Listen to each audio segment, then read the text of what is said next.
This is Pet Life Radio. Let's talk pets.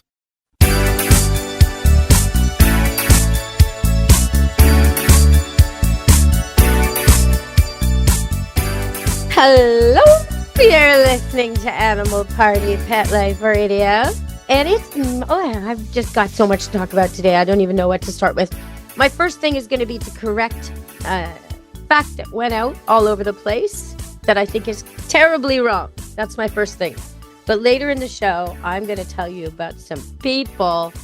Oh my goodness. People. If you get a new dog, whether it's a little puppy or a medium puppy or an older puppy or a dog, listen to me on this. Because when you get it from a breeder or a rescue place and they tell you, do this, follow the instructions.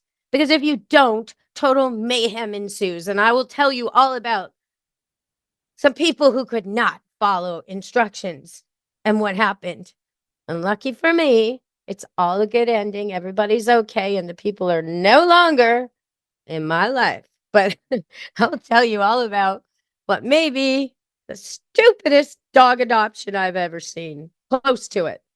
All right. Well, we'll talk about that later in the show. But I'm going to start with correcting a misperception. A fact came out. It was all over the news. It was all over social media. And where they're getting this information is baffling. But what they've said, and I know they said it in meaning to do well, they're trying to tell you to spay and neuter your cat. Yeah, do that. Do that. Don't wait till it's a year or 2 years. Same for a dog.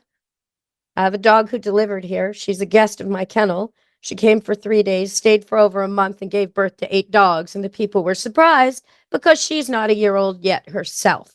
Terrible. You don't breed a dog till it's 2, but it can get pregnant at 6 months, at a year and a half.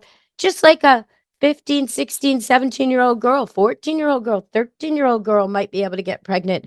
You don't want that. It's not the right outcome. So cats can get pregnant really early, 4 months, 5 months, 6 months, and then again 2 months later, and again 2 months later, over and over and over and over. So really, spay and neuter your cats. But the thing that they said is that an intact male cat, a tomcat, a cat with all his parts, male, boy cat, will go off looking for ladies, and that part's true. But then they said he can go up to 3 miles to find a mate. Well, that's not right. That's not even close to right. In Montreal, they did this study where they put GPS tracking on cats who were owned by people, but were allowed to kind of roam around, just do whatever they want, in and out cat doors, hang out on balconies, patios, visit neighbors, do whatever, in the city, a suburb of the city. And they found that a 3-mile radius is actually the cat's territory. Okay, so the cat each day when they're young and healthy, and these aren't even intact ones. These are just random, some intact, some not. They will patrol an area that they consider their home turf that can be up to 3 miles. So the 3 miles is a stat from something else. It's about where a cat considers it lives. So if your cat goes missing, it's probably within those 3 miles, probably at a neighbor's house, probably thinks it has another home. They may think they're doing the right thing and locked it inside when it was visiting. They may think it's their cat. That's happened a lot. Cat redistribution network, I call it. But besides that 3-mile number, it doesn't really fit. And some cats will have a lower range. You know, they'll just go to the neighbors and back, or 3 blocks, or 1 block, or 5 blocks. Depends on the cat, his fitness, his age. And if he's intact, his range will be farther. So what does that mean for you? That means you may think he's funny and cute and all that, and you may not be too troubled by his reproduction, which occurs out of sight.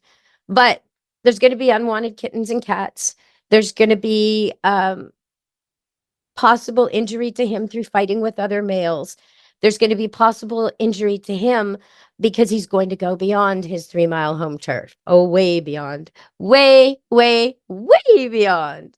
In fact, one cat, unrelated to mating, but a cat named India, spayed female, went missing for 8 years. And how far away was she when they scanned her microchip when she was found in a different city? 165 kilometers. So Cats can travel and they can get some serious mileage on them.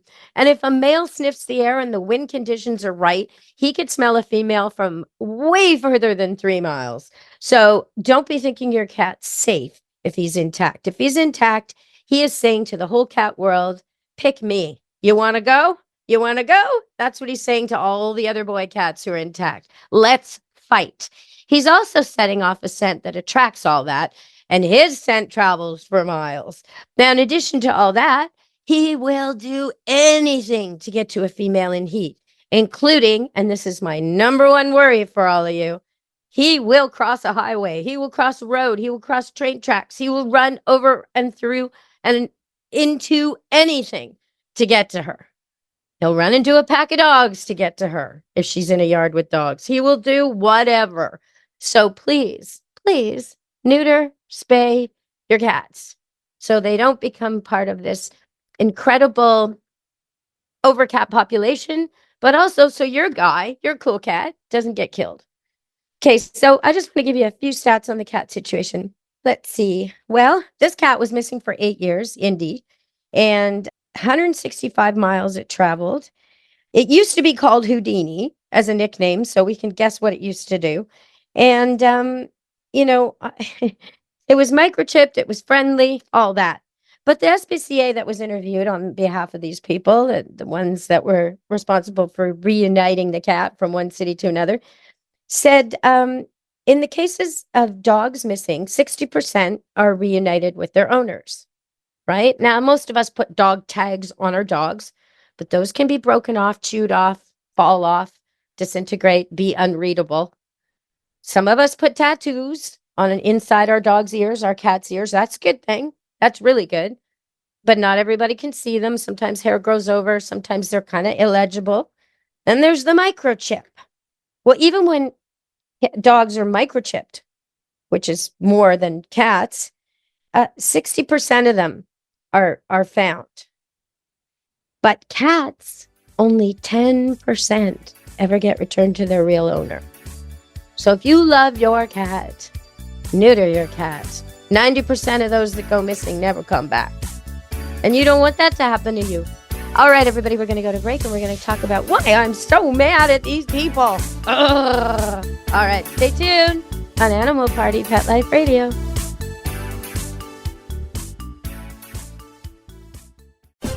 This is Deborah Wolf, host of Animal Party on Pet Life Radio.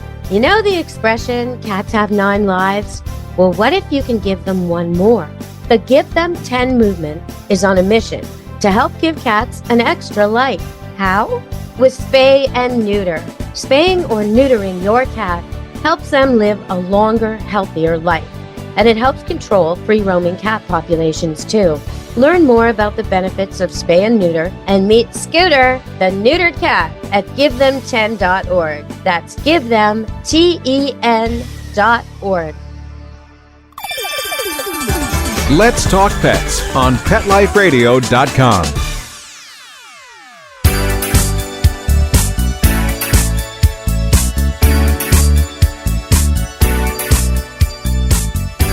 Hello, you're back on Animal Party Pet Life Radio, and I'm going to cover a bunch of things here.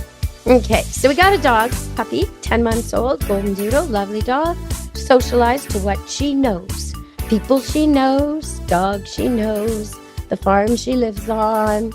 She's been on a few outings, she's been to the groomer a few times, she's had the vet visit her in her home, so she has no bad association with the car, loves the car, and it's just a generally lovable dog. Slightly on the shy side, but I mean slight. You know, every dog, I mean, it's like a 50-50 line. They're either bold or shy, and she's right in the middle, right? Once you know her, she jumps all over you, but when she doesn't know you, she's a little bit slow to warm up, just a little. If you're a woman or a girl and you talk high and baby talk, she'll warm up right away. If you're standing next to someone she knows, she'll warm up right away. But if you're a big, loud man she's never met, and you're gesturing wildly and screaming, she's not going to like you.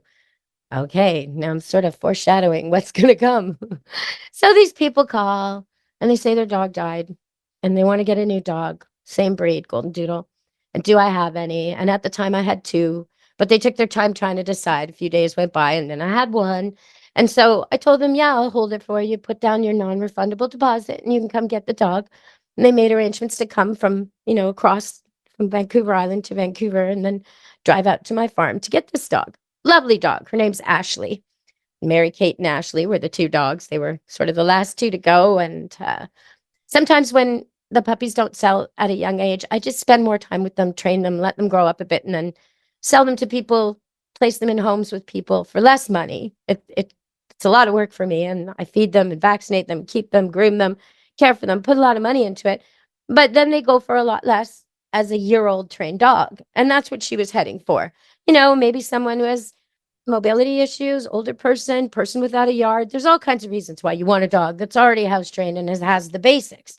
So that's what she was waiting for. And the other one went to a family that had never owned a dog before with little kids, and everything's great with them. They took the dog and perfect. Okay. So now we have one left. They come together. And it just so happens I was away at the pet food warehouse when they came. Timing wasn't quite right. So they got her from my staff. All that's good. And I was on the phone with them and texting them and giving them very specific instructions, as I do with all the people who adopt any dog or puppy from me, no matter how calm or old or trained or young or innocent or whatever. I always say, this dog doesn't know you, doesn't know your home, doesn't know your car, doesn't know all the people in your life and all the smells. For the first few days, everything's going to be new. The dog's brain is going to be so busy. You might want to call me and say, why is she so tired? She was so perky at your place. The dog will be tired from thinking and processing and trying to take in all the new information that's bombarding it. It's like if they just took you, all of a sudden you didn't know what was going on and you landed in a new country. You wake up and you're in a new place and everyone speaks a new language. Everything's different. What are you going to do? You're going to just kind of hang back and watch, try and get acclimatized, right? So I told them this, and I said, because she's not 2 months, 3 months, 4 months old, I would suggest you keep her on leash for a whole month. She's 10 months old now. She's likely to come into heat in the next few months. So I would suggest you get her spayed right away, because that requires you keep her on leash for a couple of weeks anyway until her stitches heal. And then that time overlaps. You can bond with her, get her to know you. She'll be on leash the whole time. But then when you're ready to let her go, you don't have to worry about mating and other dogs and all those issues. And by then she'll know you really well. So keep her on leash for 3 to 4 weeks. Okay. They take the dog. I get a call at 3:00. Oh my God, we let her go and she's loose in the backyard. She's hiding behind a bush. We don't understand it because she was so bonded with us. We were able to pick her up. We were able to carry her into the Bosley's pet store where we gave her a bath, and we carried her into the other pet store where we bought things, and we took her around, and we thought she really liked us, and now she's hiding from us. What do we do? So I'm like, okay. First of all, I'm listening to this thinking, why are you overwhelming this dog? She had a bath before she left. Why are you giving her another one? And why are you carrying her? She's 60 pounds. Are you nuts? Maybe 50 pounds. She's long, lean, adolescent dog, but big dog. What are you doing? Why are you carrying her? This all sounds crazy to me. And they'd already said she's great in the car and she really likes us. Everything's going great. Okay. So I say to them, all right. Well, he says, they won't even come to me, the man said. So I said, okay, she doesn't really know a lot of men. Not a lot of men. No men work here. They're all women who work at my place. So, men visit from time to time. But other than the vet, she's never really met a man steadily. And that wasn't the best impression. So how about pick a woman from your circle or a young girl, a teenage girl, and have them go out with a leash and just hang out in the backyard, maybe have a snack, maybe have some cookies with her, and just wait for the dog to come out. The dog will come out. Bring a ball. So they do that, and I get this text, oh, thank goodness, everything's fine. The dog's good. She's back with us. Everything's great. So I reiterate my instructions. Keep her on a leash for a month. I've upped it now to 4 weeks, and I'm being very clear with the people. Keep her on leash in the house, out of the house, in the yard, wherever you go, until she loves and adores and trusts you, which may take a month. Do not let her loose anymore. Make sure the collar fits. I go through this whole thing, and I'm talking to them, texting them. My staff is as well. Everything seems fine. All right, stay tuned. I'm going to tell you what happened next to this 10-month-old Golden Doodle. But it did involve coyotes, I can tell you that. So stay tuned on Animal Party Pet Life Radio.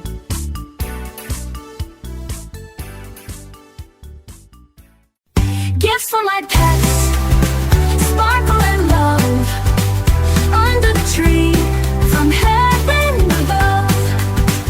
Gifts for my pets, joy in the air, unwrapping dreams without a care. Elevate your cat's eating experience with the Cat Tree Tray. The Cat Tree Tray keeps your cat's food off the floor and is conveniently located on the cat tree. Go to cattreetray.com.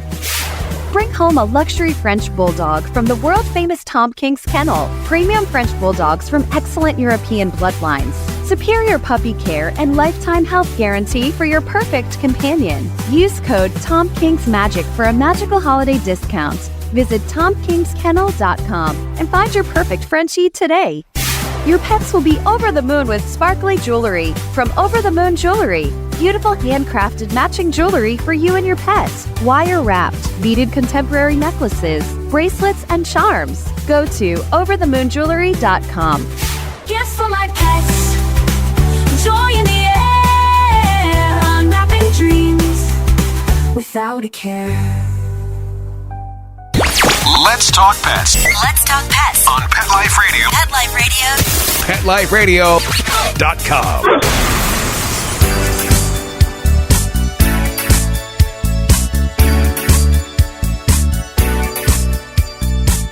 Hello! You're back on Animal Party Pet Life Radio. All right, so here we are with this dog. The people finally got her back on leash. They're all happy. She's great. She loves them. He loves her. Everybody's good. The man is a fairly large man, 6 feet maybe 180, 200 pounds. I don't know. Fairly big guy. And the woman he's with is not small. Let's just say she probably weighs what I weigh and half again. You know, bigger gal. So they're not small, unintimidating people like the people who work at my kennel who are super fit young girls and me. Right? So a little bit of an adjustment on that. But, you know, generally speaking, the dog's doing okay. Middle of the night, get a call. I'm coming back from singing at a festival and I get this call on the phone. Where's your phone? Haven't you been on the phone? These people, they're stranded in a different city and the dog is loose and there's coyotes and oh my God, no. So what did they do? They took the dog not home like I told them. Take her home. Said let her stay at home. Don't be doing huge outings and walks and hikes. Don't go to strange places. Let her get used to your home territory. Have her on a leash, even in the house, even at home. No, they didn't do that. They went to some other house. And I said, why'd you take her to a strange house when I finally did connect with these people? And they said, it's not a strange house. It's my mother's house. Okay, it's strange to the dog. It doesn't smell like any of you. And you don't know about the fences or anything else at this house. Oh, no, it's fully fenced, she said. Well, clearly not. Because the dog they took to their mother's house. And then the story gets really sketchy. They kept saying she was on a harness and leashed and on a patio and in a fenced yard. So if all that's true, if she was on a harness that fit and she was on a leash and she was tied, all things I wouldn't recommend for a new dog you just adopted, but whatever. I said, put a collar on her, put a leash on her and stay with her. Okay. In a strange yard, in a strange town, not their town, another town. And and it's a country town, a farm town called Chilliwack, where there's a lot of coyotes, right? Lots. So the dog stuck out on a balcony by itself, tied up on a loose harness in a yard that clearly wasn't fully fenced, listening to coyotes, yip, yip, yip, yip, yip. It freaked out. Got out of the harness, got out of the whatever contraption, jumped over the little balcony trellis or whatever the heck they thought was containing it, and then ran off. So clearly the yard wasn't fenced, although she kept saying to me, it was fenced, it was fenced. Well, no. Dogs don't go through fences. They're not ghosts. There has to be a gap. Anyway, so the dog was loose running through the streets of Chilliwack, so we had to go out and catch it. And, you know, my first reaction was to just go there right away. But then I realized, no. This dog, I mean, hours later, had been panicking all night in a field. They'd been trying to chase it. So I called the person who'd last worked with the dog the most, that works on my staff, got her to come, and picked a puppy dog that this dog's friends with, besties, another Golden Doodle, a little bit older. I took the young lady and the young woman and the other puppy, And we went out to this field, and it's 25-acre field, massive. Highway on one side, main Trans-Canada Highway, big-time highway on one side, busy street on the other, fruit stands all the way along, steady traffic. A nightmare for a country dog who's never been loose with traffic. And she's somewhere in this 25 acres. So we get there, and I've already texted ahead, we're coming, and this is what we're going to do, and please stay out of sight, and please stay out of the way. And so here's the man standing there in all his gigantic masculine energy, arms flailing, big, loud, telling us, that dog's crazy, that dog's violent, that dog's aggressive, that dog can never be off leash, that dog what happened to that dog? Did you abuse that dog? He's yelling at us. And I said to him, please stay away from Kia, that's the woman who's helping, and Peachy, the puppy. Please stay away from them. We don't want your scent on them. We don't want her seeing you with them. Please come with me. Oh, no, I'm going to show her where the dog is. I'm going to show her where we last saw her. Excuse me. We don't need to know where she last was. She could be anywhere in this 25 acres. She's going to come to us. That dog doesn't come. That dog won't come. That dog. No, it will come to us. It just won't come to you because it doesn't know you. Oh, she knows us. Anyway, so finally, I had my good friend with me, and he walked. I said, can you get this guy away from us? And so he started to make small talk with the guy and get him to walk away from us. So we entered the field as the offensive man was leaving, all angry and upset, and his wife's standing there waiting for her money back. She's all angry too. So they pick up a dog for a really adoption price, $600, $3,000 value dog, trained, vaccinated, ready to go, perfect dog. They lose it and they want their money back, even though there's a non-refundable deposit, and clearly you need to return the dog if you want your money back. And they've now cost me all this money and wages and gas and time and people. And yeah, God, because we tried to catch it the night before also with a different person who didn't know the dog. So, but the man kept interfering. So here we are in the field. And finally he leaves us alone. I go to one side of the field. The lady with the puppy go to the other. And it wasn't even 2 minutes. This dog came flying toward us, greeting us like crazy, jumping all over us, put the leash on her, no problem. We're walking back to the car, and there's Mr. standing there with his arms out again. So I text my friend, can you please get him to get out of sight and get out of the way so we can go to the car? Because this dog is scared of him and that woman and their angry, upset energy and their whatever was going on with them. Maybe the loss of their dog and their grief. They chose to give this dog almost identical name to the dog they just lost, and that's something I can caution you on. If you lose a dog you're really attached to, it's a good idea to get something a little bit different gender, different color, different age, something, and give it a different name so you're not constantly expecting what you had from your old dog who knew you and trusted you and fit you like a glove. You can't expect that from a brand new puppy who hardly knows you. It's unrealistic. So, okay, so the dog comes, the people go away. It jumps into the car, no problem. It's sitting on my girl's lap there, and I'm trying to deal with these people. And oh man, you won't believe what they said next. Stay tuned. We're going to go to break and come back on Animal Party Pet Life Radio.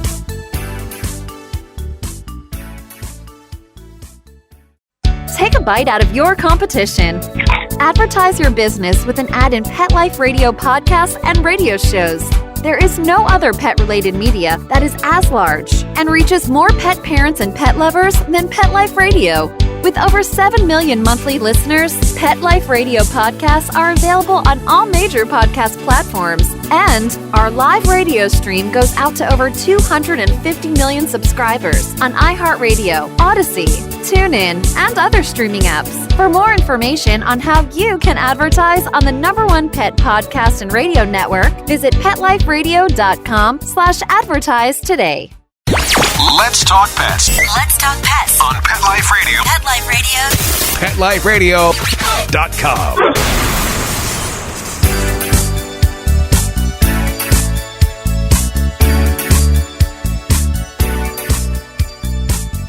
Hello.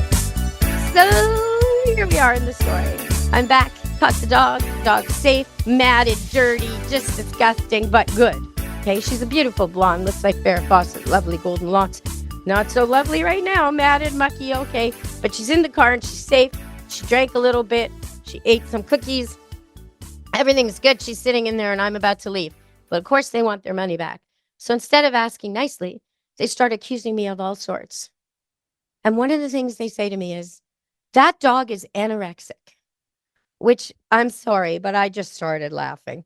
I mean, first of all, she's perfect weight, perfect. So they're a little bit on the heavy side. Maybe their old dog was too. I don't know. Most people have overweight dogs. This dog's an adolescent. She runs every day on 5 acres. No matter how much you feed her, she keeps running. She's half poodle, so she doesn't have a huge appetite like a golden retriever would, but she eats well. You can't see her ribs. She's long and lean and still growing, right? Okay, beautiful, beautiful, beautiful. Anorexic? Well, I mean, am I supposed to imagine her standing in front of a mirror saying, "Oh, I'm too fat, I can't eat today"? Am I supposed to imagine her on Facebook saying, "Oh, all the other girls are thinner, I better get thinner"? I mean, anorexia is a disease of the mind. This dog doesn't have a body image problem. This is nuts. And then she said, we fed her 4 meals and she ate them all. Well, she was probably trying to please you. And maybe she threw up after. I mean, that's a lot of food. Crazy, crazy stuff. All right. So they tried to insult me on other ways. And once they figured out I was going to give them their money back, they relaxed and left. But they actually said to me at one point, we don't want this dog. And I'm like, I wouldn't give you this dog. You can just walk away. Some people shouldn't have dogs. And if you love a dog and you're an old dog person and you've always had dogs, like this lady says, when you get a new dog, start from scratch. Give the dog a chance to get to know you and your place and your people and the things around you. You shouldn't have it off leash for a month, even if it was trained off leash, which this dog is. When we got back, we let it off leash and we did a bunch of recall and we filmed one. We sent them the video. Look, she comes. You said this dog could never be let off leash ever. Well, we're letting her off leash. Minutes after she's recovered from the trauma of her night with you, and she's still coming beautifully. In fact, she came in a 25-acre field with traffic all around and coyotes. This is a well-trained dog, lady. So their response was, well, I guess she didn't know us yet. Yes, that's my point. When you get a new dog, give it the time. It'll be pretty subdued the first few days. There's a lot going on. Where do I live? Where do I eat? Where's my home? Who are my people? Where are all the things I used to know? Right? It's a lot. After a few days, there's only one new thing each day, and they'll perk up and they can process that easily, and everything is great. When you first start to do walks with your new dog, go from your house a door or two away and turn around and come back. The next time, a few doors away, turn around and come back. The next time, a half a block, then a block, then 2 blocks. You've just taught your dog how to find its way home. That's what you want. You want basics at the beginning. You want to introduce it to the most important people, the people who live at your house, the people who visit frequently, not every other person that that you see twice a year who happens to love dogs. Oh, wait on that. The first week or two, you want them to know your pack, who's important and who comes and goes without barking, who matters in this circle, who can feed them. Don't give strangers cookies to feed your dog the first week or two. That doesn't make sense to them. So just go slow, go slow. Okay, so before we end this show, I wanted to say 2 more things. I wanted to talk about one of the stupidest things I've seen. Okay, so it's festival season, and some of you know I'm a singer, so I go out and I sing bands and jams and open mics and festivals and whatever. And I like to go catch live music all over the place. And so recently I was somewhere at a music in the park kind of thing.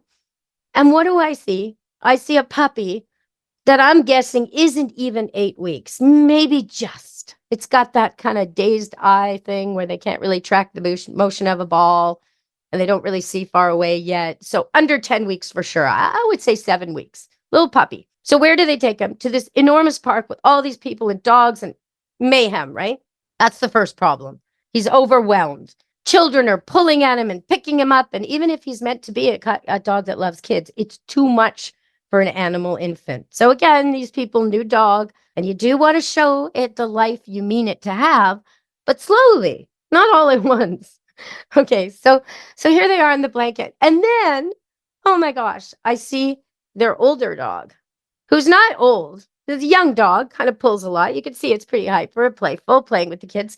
But what do they got it wearing? A prong collar which, I mean, I would like to have them all banned. They banned them in Saanich. There's places in the world where you can't even put that on a dog. Rightly so. They dig into the flesh. They cause blisters and sores and infections. And it's just not necessary to give your dog a shot of adrenaline when he's misbehaving already. Little pain to go with everything. It's really not a good tool. But not just a prong collar on a well-behaved social dog in a social atmosphere where kids are tempting it and throwing balls for it and it's pulling on this stupid collar. A FLEXI leash. Now, they've banned those in places too. Usually they ban them because they hurt people, because FLEXI leashes get stuck or they can't be recoiled quickly enough, and they sometimes have like a rope-like effect around a leg, and they can really, really hurt people. So I don't like FLEXI leashes at all, but I especially think they should never be combined with a prong collar, because the FLEXI is designed to let your dog have as much room as he wants, and the prong collar is going to give him pain every time it tugs. It's just like a tug-of-war. It's completely, boy. What are people thinking? I wish the people who sold the equipment were better at giving instructions, and I wish the people with the animals were better at following instructions. So those are my dumb awards for today. If you get a new dog, listen to the people who gave it to you or sold it to you. Do what they say. If they say keep it on leash for a month, do it. If they say take it home right away and give it some quiet time, do it. If you have to go to some other place where you're not sure of the fences, and clearly they weren't sure of the fences, keep them tied to you. I had even said to them, tie a leash around your waist and another one to the dog. That way you won't lose her again until she trusts you. So please, people, be careful with your new animals, because they don't know where they are, and they need your help in figuring that out. All right, so one last news item before we go. Just a big salute to the people at OWL, which is a rescue group here in Vancouver that deals with birds. And they got called out to a very strange situation. Some neighbors in Surrey said there were 2 American bald eagles locked in a talon battle, shrieking and screaming and not ending the battle. So they called the rescue, and I don't know how long it took to make that call, and I don't know how long it took for them to drive over, but there's footage of this woman wearing very long gloves and geared up for scratches, separating the 2 eagles, and they just don't want to separate. And when she gets them separate, one of them flies off. One of them has an eye injury, and the one that stayed, and they treat that one, and it's now been released. But the one who flew off flew straight into a scooter rider. Like, how weird is that? Now, the scooter rider's okay, and the eagle's okay, and both eagles are fine, and well done, Owl. Thank you for being there for that little wildlife incident. So for those of you listening from south of the border, you're thinking, American eagle, what's that American eagle doing up in Canada? Well, we got a lot of them. A lot of them. If it's something on your bucket list where you thought to yourself that you really love that bird and you'd love to see them, I remember being in Florida, being out on a boat and seeing one hundreds of feet in the air and people being all excited and getting their binoculars and me thinking, what, you never seen a bunch of eagles in a tree? Like 17? You never seen a bunch of eagles catching fish out of a lake? Really? Because up here we got a load of them, loads of them. And if you come in the fall, they have this thing called the eagle count. You can look it up online. Brackendale is one of the places. But you can actually become one of the volunteers where they give you a number and a clipboard and you go out and they teach you how to count, because they like to count them and know how many thousands of eagles are coming here for the annual salmon run in the fall. You can see a tree. Well, you will see. I guarantee it. If you come to the eagle hunt and the eagle count, you will see trees just decorated with them, almost like Christmas lights. You look at a green tree and there's white all over it, because they're all sitting there just fishing, casually fishing the spawning salmon. Yeah, it's a pretty incredible sight. Hatzick Lake is another place where I've seen a lot of eagles. And down where I live on this little street called Hayward Street, which goes along Hayward Lake at the bottom of Silvermere Lake and Hayward Lake. It splits the two, and it's near a dam. So a lot of salmon go there, spawn and die. And when you drive through that road, almost every tall tree has eagles in it. And if you walk down along the banks, they're just feet from you, hunting and scavenging. And when you look under the water's crystal clear and ice cold, and the bottom's all pebbles, pink pebbles. And you see these giant skeletons of the salmon that have spawned and died, and the eagles have picked clean. Huge bones. It's pretty incredible. So if you ever want to take a trip to see eagles, come on up to Vancouver, British Columbia, Canada. And if you do it in the fall, you can be part of the count and help us figure out how many eagles there are in the world and what they're up to. I just want to let you know where you can find me. Animal Party is on PetLifeRadio.com, where you can subscribe. But you can also find this show on iTunes and Spotify and everywhere podcasts play. I'd love it if you subscribe so you don't miss a show. But also on social media, you can find my training demos with real cats and real dogs, naughty ones. You can check that out at Deb Wolf Pet Expert on YouTube. And for pet laughs and great social media posts, you can see Deb Wolf Pet Expert on Facebook. Here at Animal Party, I welcome your pet questions, comments, and guest suggestions, especially if you have a pet problem. I'm begging you like a beagle. Please send me a voice clip message or text message to deb@petliferadio.com, and I'll answer your question on the air. I can even, if you send me your contact information, we will try to arrange to speak with you off air, record it, and solve your problem together. If you're a first-time listener, you can scroll through the older shows and find the topic or expert guest that really speaks to you. Maybe it's dog breed bans, or the royal family pets, or pets in war zones, or how to train your cat to use a litter box. Whatever it is, you can find it on one of my old shows, and they're all there at PetLifeRadio.com. So I hope you'll tune in wherever you listen to podcasts to Animal Party on Pet Life Radio. And from me, Deb Wolf and Animal Party, be good to your animals. Ciao, meow. Let's Talk Pets every week on demand, only on PetLifeRadio.com.